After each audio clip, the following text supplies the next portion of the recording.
अवधूत चिंतन श्री गुरुदेव दत्त श्री स्वामी समर्थ। नमस्कार स्वामी भक्त हो, आपले भक्तिमय चॅनलवर स्वागत आहे। स्वामी भक्तांनो, आजच्या व्हिडिओमध्ये आपण ऐकणार आहोत स्वामी तुम्हाला काय संदेश देतात आणि तो संदेश तुमची संकटे दूर करेल। सर्व स्वामी भक्तांना स्वामींचे आशीर्वाद प्राप्त होत, स्वामींची कृपा कायम असावी हीच स्वामींचरणी प्रार्थना। चला तर मग ऐकूया आजचे स्वामी संदेश आणि स्वामींचे मार्गदर्शन। स्वामी म्हणतात, आजच्या व्हिडिओकडे दुर्लक्ष करू नकोस, तुझ्यासाठी आजचा दिवस खूप महत्त्वाचा ठरणार आहे। बाळा, तुझेही दिवस बदलणार आहेत, दुःखाचे दिवस आता संपणार आहेत। काळजी करू नकोस, सर्व काही ठीक होईल, चिंता करू नकोस, डोळ्यातील अश्रू लगेच पुस। बाळा, वाईट दिवसाची प्रचिती जेव्हा आपल्याला येते तेव्हाच आपल्याला खऱ्या सुखाच्या दिवसांची किंमत कळत असते। म्हणून प्रत्येकाला जीवनात हा असा अनुभव देण्यासाठी स्वामींनी सर्व काही केलेलं असतं। प्रत्येक वेळी माणसाचे भोग माणसाला भोगावेच लागतात। सर्व काही ठीक होणार आहे, तुला ही आनंदाची बातमी मिळणार आहे। संयम ठेव, सर्व काही ठीक होईल। सहमत असल्यास आपले भक्तिमय चॅनलला सबस्क्राईब करा। स्वामींचे आशीर्वाद प्राप्त करण्यासाठी आजचा व्हिडिओ शेवटपर्यंत ऐक।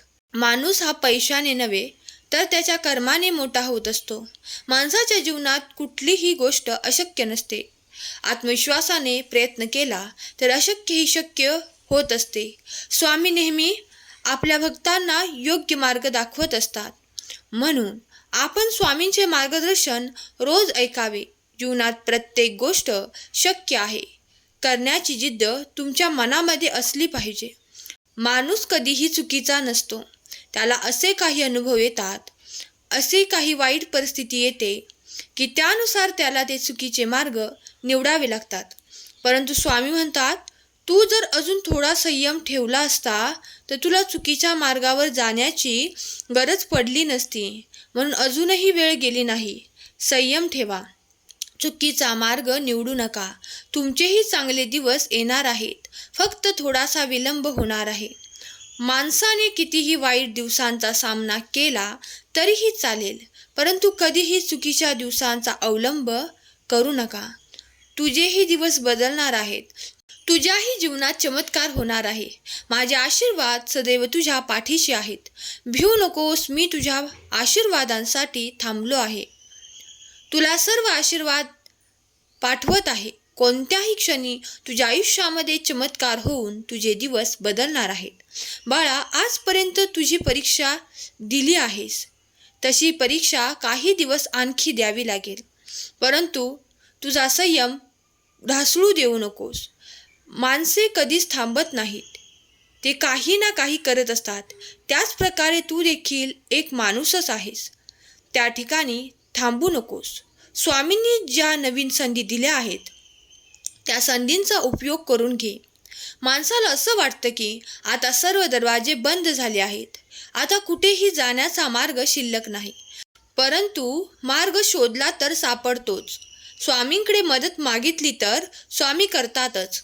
म्हणूनच मार्ग दिसत नसेल तर स्वामींच्या समोर बसा, स्वामी तुला एक नव्हे तर अनेक मार्ग उपलब्ध करून देतील। थोडंसं शोधलं तर तुलाही मार्ग नक्की सापडेल। फक्त स्वामींना हीच अपेक्षा असते की तू प्रयत्न करावे। स्वामी तेव्हा खुश होतील तेव्हा तू स्वतःच्या विकासासाठी धडपड करशील। धडपड करणारा विद्यार्थी असू द्या किंवा धडपड करणारा एखादा व्यक्ती असू द्या, त्याला यश हे मिळतेच, कारण देव त्याची धडपड बघत असतो। देवाला प्रत्येकावर दया येतेच, परंतु कितीही वाईट परिस्थिती असली तरी माणूस धडपड करत नसेल, काहीतरी करण्याचा प्रयत्न करत नसेल, फक्त हातावर हात धरून बसलेला असेल तर स्वामीही नाराज होतात। कारण जो स्वतःच्या एवढ्या सुंदर जीवनासाठी काहीच करू शकत नाही, त्या व्यक्तीला मदत करूनही तो व्यक्ती काहीच करणार नाही, हे देवाला माहीत असतं। म्हणून खरोखर तुम्हालाही देवाची मदत मिळवायची असेल तर धडपड करा, काहीतरी करण्याचा प्रयत्न करा। जीवनात फक्त बसून राहू नका, विचार करा, चालना मिळेल. चालना मिळाली की प्रयत्नांना सुरुवात करा. प्रयत्नांना यश नक्कीच मिळेल. तर काहीतरी नवीन मोठे करण्याचे स्वप्न बघा. स्वप्न सत्यात उतरेल हे स्वामींनी सांगितले आहे. फक्त स्वप्न बघायचं आणि काहीच करायचं नाही असं अजिबात चालणार नाही. ज्या वेळेस माणूस स्वप्न बघतो त्यावेळेस मनात एक निश्चय करायचा की मी हे मिळवणारच. जेव्हा सकारात्मक निश्चय तुम्ही करता त्यावेळेस एक ऊर्जा तुमच्यासोबत नेहमी तुमची मदत करण्यासाठी असते. अदृश्य ऊर्जा, अदृश्य शक्ती स्वामींचीच असते. म्हणून स्वामी शक्ती ओळखायला शिका. स्वामींची प्रचंड शक्ती तुमच्यासोबत आहे. ज्यावेळेस माणूस एका आशेने एखादे काम करण्यासाठी पूर्ण जोमाने सुरुवात करतो त्यावेळेस देवाची सर्व ताकद त्याच्यासोबत असते.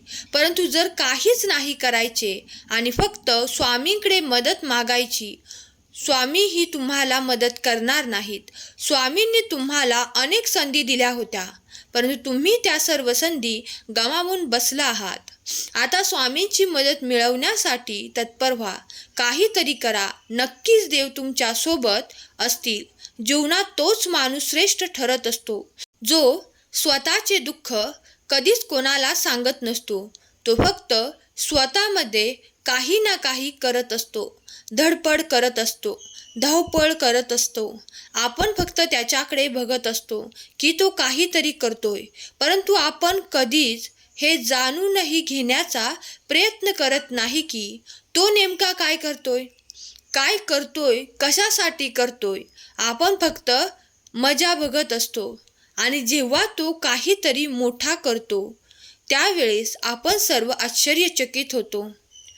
या धावपळीमागे एक अदृश्य शक्ती त्याची मदत करत असते. जो एकटा पडलेला असतो त्याची मदत करण्यासाठी स्वामी असतात. हे कधीच विसरू नका.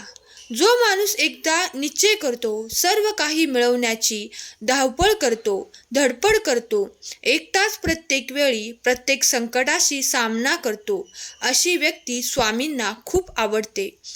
स्वामी म्हणतात, बाळा घाबरू नकोस, मी सदैव तुझ्या पाठीशी आहे. तू फक्त तुझे कर्म करत राहा. तुझे चांगले काम कर.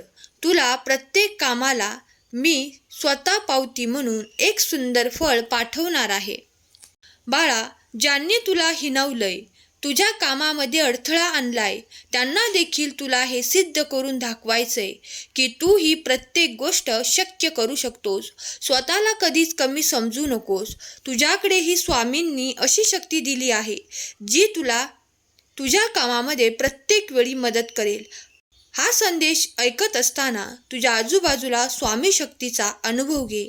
तुझे मन एकदम स्फूर्तीने भरून जाईल.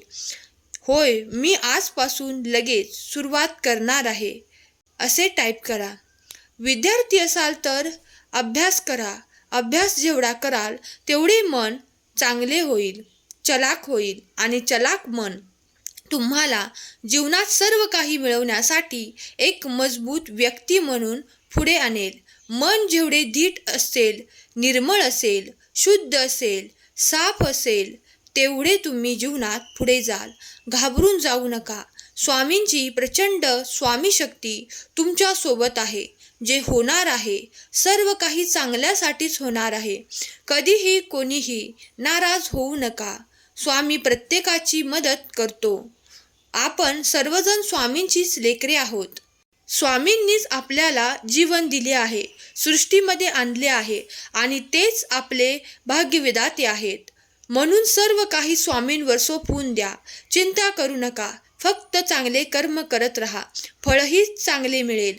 आजचा हा सुंदर संदेश जर तुम्ही खरोखर मनापासून ऐकला असेल आणि तुम्हाला आवडला असेल तर खरा स्वामी भक्त टाईप करा. आजचा हा संदेश शेवटपर्यंत ऐकल्याबद्दल धन्यवाद. केलेली सेवा स्वामी माऊली चरणी अर्पण करते. धन्यवाद. श्री स्वामी समर्थ. जय जय स्वामी समर्थ.